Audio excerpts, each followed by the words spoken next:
दोस्तों, दुनिया का एक ऐसा देश जो कि एक नहीं बल्कि दो इंडिपेंडेंस डे सेलिब्रेट करता है।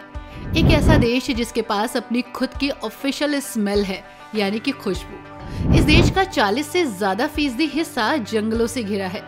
यहाँ जवान लड़कियों को शादी के लिए लड़कों की तलाश रहती है। जब शादी होती है तो लड़कों को कठिन परीक्षा भी देनी पड़ती है। शादी के रीति रिवाज सुनेंगे तो हैरान हो जाएंगे। ये दुनिया का पहला ऐसा देश है जिसने अपनी जनता के लिए फ्री वाईफाई को उनका मौलिक अधिकार माना। दोस्तों, ये देश 100% लिटरेसी के लिए जाना जाता है। ये कोई और देश नहीं बल्कि इसका नाम है लिथुआनिया। नमस्कार दोस्तों, आप सभी का बहुत बहुत स्वागत है हमारे YouTube channel let's explore TV पर। हो सकता है बहुत सारे लोगों ने लिथुआनिया के बारे में बहुत कुछ ना जाना हो, लेकिन आज सबको सब कुछ पता चलेगा। दोस्तों, लिथुआनिया दुनिया के उन पहले देशों में से एक बना जिसने इंटरनेट को नागरिकों का मौलिक अधिकार माना। इंटरनेट को मौलिक अधिकार घोषित करने वाला ये पहला देश भी बन गया। यहाँ का इंटरनेट कनेक्शन दुनिया के सबसे तेज कनेक्शंस में से एक है। इतना ही नहीं, इसी इंटरनेट कनेक्शन का यूज करते हुए यहाँ की लड़कियाँ अपने लिए लड़कों को ढूंढती हैं। दरअसल कहा जाता है कि यहाँ की लड़कियों को इंडियन और पाकिस्तानी लड़के बहुत पसंद आते हैं। एक बार अगर देख लें तो यकीन मानिए घर ले जाएंगी, शादी करने की इच्छा भी जता देंगी, और ऐसा कई बार हुआ भी है। दरअसल इस देश में एक बड़ी समस्या है, वो है आदमी और औरतों का अनुपात। हर लड़की को यहाँ मर्द नहीं मिलता, ना ही शादी के लिए और ना ही रिश्ते बनाने के लिए। महिलाओं और पुरुषों का बैलेंस यहाँ थोड़ा बिगड़ा हुआ है। यहाँ पुरुषों की अपेक्षा महिलाएं बहुत ज्यादा हैं। कुल जनसंख्या का लिंग अनुपात 1000 महिलाओं पर 867 ही है, यानी कि हर महिला के पास पुरुष नहीं है। कुछ महिलाएं बिना शादी के अकेले ही रह जाती हैं, तो कुछ महिलाएं मिलकर एक पुरुष से शादी कर लेती हैं। और कहा तो ये भी जाता है कि ये अपनी लाइफ में बहुत तेजी से आगे बढ़ती हैं। वैसे दोस्तों, लिथुआनिया के लोग दुनिया के सबसे लंबे लोगों में से गिने जाते हैं।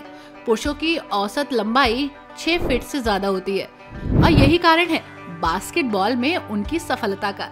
लेकिन एक चीज अच्छी है इस देश में, एक चीज और है जो बहुत अच्छी है इस देश में, वो है 100% लिटरेसी रेट। यहाँ की गवर्नमेंट और यहाँ के सिटीजन पढ़ाई लिखाई को, एजुकेशन को बहुत ही इम्पोर्टेंस देते हैं। इसलिए यहाँ का हर इंसान पढ़ा लिखा है, महिलाएं आजाद हैं और अपने निर्णय खुद ले सकती हैं। लिथुआनिया के बारे में एक रोचक तथ्य जो शायद आपको पता ही ना हो। इस देश की खासियत है कि ये दुनिया का एकमात्र ऐसा देश है जिसके पास ऑफिशियल खुशबू है। जी हाँ, ये है लिथुआनिया की खुशबू। डेनियस, रूट कॉस्कस और 2 अन्य लिथुआनियाई उद्यमियों ने एक सकारात्मक राष्ट्रीय ब्रांड बनाया और इस खुशबू को विकसित किया। ये खुशबू जंगली फूलों, रास्पबेरी, अदरक, चंदन और कस्तूरी की खुशबू से बनी है और इसकी ऑफिशियल स्मेल कहलाती है। वैसे दोस्तों, लिथुआनिया के लोग प्रकृति के प्रति अपने प्रेम के लिए काफी फेमस हैं। ये देखना मुश्किल नहीं है, ऐसा क्यों? दरअसल लिथुआनिया का लगभग 40% हिस्सा जंगल से घिरा है। अधिकांश लिथुआनिया के 5 शानदार राष्ट्रीय उद्यानों द्वारा संरक्षित है। प्रत्येक पार्क में कई प्रकार के वन्यजीव आपको मिलेंगे, जिसमें हिरन, जंगली सुअर, हेजहॉग भी शामिल है।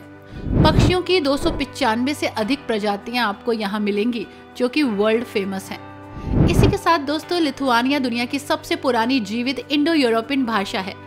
वास्तव में ये एक पुरातन भाषा है जो संस्कृत और शास्त्रीय भारतीय भाषा की संरचना है।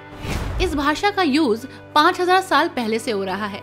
आज ये दुनिया में बोली जाने वाली 2 बाल्टिक भाषाओं में से एक है, लिथुआनियाई और लात्वियाई। और जो पुरानी भाषाएं हैं वो लगभग अब खत्म हो चुकी हैं। देश की 3.8 मिलियन आबादी में से 80% से ज्यादा लोग लिथुआनियाई बोलते हैं। वैसे दोस्तों, ये देश उत्तरी यूरोप में स्थित एक बाल्टिक देश है। ये 3 बाल्टिक देशों में से एक है, लात्विया और एस्तोनिया। इसकी राजधानी विलियंस है। अगर हम इसके बॉर्डर्स की बात करते हैं तो लात्विया, बेलारूस, साथ ही पोलैंड और बाल्टिक सागर से ये अपने बॉर्डर्स को शेयर करता है। इतिहास में 13वीं शताब्दी में एक शक्तिशाली राज्य के रूप में ये उभरा। रूसी साम्राज्य का 1795 में ये हिस्सा बना और 1918 में इसने आजादी ली। सेकेंड वर्ल्ड वॉर के दौरान इसे सोवियत संघ में मिला लिया गया। 1990 में लिथुआनिया ने सोवियत संघ से आजादी प्राप्त की और इसीलिए ये अपने 2 आजादी दिवस मनाने लगा। दोस्तों, लिथुआनिया में बास्केटबॉल के लोग दीवाने हैं। बास्केटबॉल सिर्फ एक खेल नहीं है यहाँ पर, बल्कि जुनून है। इंटरनेशनल लेवल पर बास्केटबॉल में कई बार चैंपियन भी रह चुका है। लगभग हर शहर और गांव में बास्केटबॉल कोर्ट मिल जाएगा आपको। जैसे हमारे देश भारत में हर गली मोहल्ले में आपको क्रिकेट खेलते लोग दिखेंगे, वैसे ही यहाँ पर बास्केटबॉल खेलते। इसी के साथ यहाँ पर बहुत सारे ऐसे रीति रिवाज हैं जो आपको डराएंगे या आपको बेचैन कर देंगे।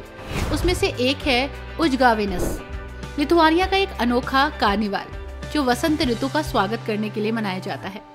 इस दौरान लोग डरावने मुखौटे पहनकर भूत, चुड़ैल और शैतान जैसे किरदारों का अभिनय करते हैं। इनमें एक पुतले को जलाया जाता है जिसे मोर कहा जाता है। इसे ठंड और बुरी आत्माओं का प्रतीक भी माना जाता है। ये त्योहार अपनी डरावनी और रहस्यमयी परंपराओं के कारण पर्यटकों को चकित भी कर देता है। इसी के साथ शादी से जुड़ी अनोखी रस्में अगर सुनेंगे तो सीरियसली आप मुंह बंद कर लेंगे और अपने कान भी। दरअसल शादी के दौरान दूल्हा दुल्हन को कई परीक्षाएं देनी पड़ती है। शादी के दौरान दूल्हे को एक चुनौती दी जाती है और वो दुल्हन के रिश्तेदारों द्वारा रखी गई पहेलियों को हल करता है और इसमें जीतता भी है। दूल्हा दुल्हन के लिए नकली दुल्हन का मजाक बनाया जाता है और आदमी को दुल्हन की पोशाक पहनाकर पेश कर दिया जाता है और ये रस्म देखकर मेहमान हंसने लगते हैं। वैसे दोस्तों, ये देश जादू टोने को भी मानता है। त्योहार गर्मियों की सबसे लंबी रात को मनाया जाता है और इस त्योहार का नाम है रासोस। इसे जादू और रहस्य का त्योहार माना जाता है। रात भर लोग आग के बड़े बड़े अलाव जलाते हैं और उसके ऊपर से कूदते हैं। माना जाता है कि इससे बुरी आत्माएं दूर हो जाती हैं और लोग स्वस्थ रहते हैं। इसी के साथ अंतिम संस्कार की विचित्र परंपराएं भी यहाँ देखने को मिलती हैं। लिथुआनिया में अंतिम संस्कार के दौरान एक अजीब परंपरा है। शवदाह के समय लोग शव के पास बैठकर उसे कहानियां सुनाते हैं, किस्से सुनाते हैं। कुछ समुदाय में ये परंपरा थी पहले, लेकिन अब नहीं है। मृत व्यक्ति के साथ उसके पसंदीदा सामान और शराब की बोतलें ताबूत में भी रखी जाती थी ताकि परलोक में उसकी यात्रा थोड़ा इजी हो सके। इसी के साथ एक और परंपरा है, वो है क्रिसमस की रहस्यमयी परंपरा। लिथुआनिया में क्रिसमस ईव के दौरान एक रहस्यमयी परंपरा फॉलो की जाती है। रात के खाने के बाद परिवार वाले अपने घर की सभी खिड़कियों को, दरवाजों को खोल देते हैं ताकि पूर्वजों की आत्माएं घर में आ सके। कुछ परिवार वाले कुर्सी और एक प्लेट खाने की मेज पर रख देते हैं जिससे मृत प्रियजनों की आत्माओं का स्वागत हो सके। कहीं ना कहीं ये सारी परंपराएं और ये रीति रिवाज इस देश के इतिहास, इसकी संस्कृति और परंपराओं को दर्शाते हैं। लेकिन दोस्तों, और भी बहुत सारी जगह है यहाँ पर जो इनकी परंपराओं को दिखाती हैं और इनके सुनहरे भविष्य की छाप दिखाती हैं। जैसे कि चाकाई कैसल, पानी में तैरता हुआ है ये महल। जी हाँ, जो कि लिथुआनिया के टाकाई शहर में है। झील के बीच में बना लाल ईंटों का किला। टाकाई कैसल लिथुआनिया का सबसे प्रसिद्ध और दर्शनीय स्थल है। ये महल ग्लेव झील के बीच स्थित एक द्वीप पर बना हुआ है। 14वीं शताब्दी में लिथुआनिया के ग्रैंड ड्यूक केस्ट्यूट्स ने इसे बनाया था। ये महल लिथुआनिया के मध्ययुगीन इतिहास और वास्तुकला का प्रतीक है। झील के बीचों बीच स्थित ये किला जब पानी में प्रतिबिंबित होता है, रिफ्लेक्शन देता है, तो सीरियसली देखना बहुत ही दिलचस्प होता है। महल के अंदर एक म्यूजियम है जहाँ लिथुआनिया के इतिहास और संस्कृति से जुड़ी बहुत सारी वस्तुएं रखी गई हैं।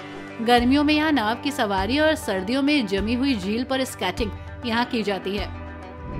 दोस्तों, this is Williams old town, UNESCO विश्व धरोहर स्थल। विलियंस ओल्ड टाउन लिथुआनिया की राजधानी का सबसे पुराना और ऐतिहासिक भाग है।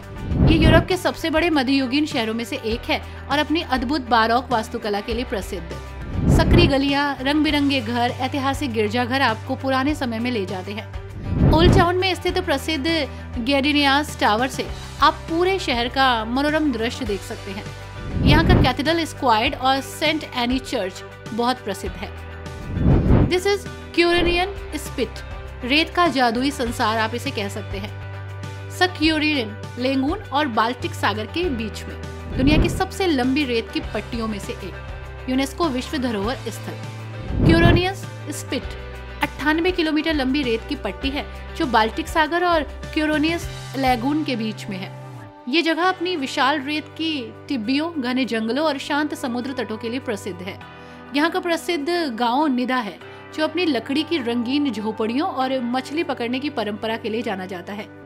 यहाँ पक्षी प्रेमियों के लिए बर्ड वॉचिंग भी वर्ल्ड फेमस है। दोस्तों, this is hill of crosses, आस्था और प्रतिरोध का प्रतीक। हजारों क्रॉस का रहस्यमयी पहाड़ हिल ऑफ क्रॉसेस लिथुआनिया का सबसे अनोखा और रहस्यमयी धार्मिक स्थल है। यहाँ हजारों की संख्या में क्रॉस रखे हुए हैं दोस्तों, लोगों की आस्था और मन्नतों का प्रतीक। इसकी शुरुआत 19वीं शताब्दी में हुई थी। ये एक अजीब ही परंपरा है। सोवियत काल में कई बार इन क्रॉस को हटाया गया, लेकिन बार बार उन्हें वापस ले आए लोग। आज ये स्थल आस्था, शांति और प्रतिरोध का प्रतीक बन चुका है। रहस्यमय माहौल और धार्मिक महत्व के कारण दुनिया भर से पर्यटक यहाँ आते हैं। दोस्तों, this is ओकश-तेजिया national park.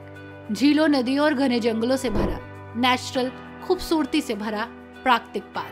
National park Lithuania का सबसे पुराना पार्क है और सुंदरता से भरा है।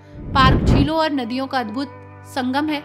लगभग 126 झीलें हैं जो एक दूसरे से नदियों और नहरों से जुड़ी हुई हैं। छोटे छोटे पारंपरिक गांव हैं, ग्रामीण संस्कृति को दर्शाते हैं। ट्रैकिंग, काइकिंग और कैंपिंग के लिए परफेक्ट जगह।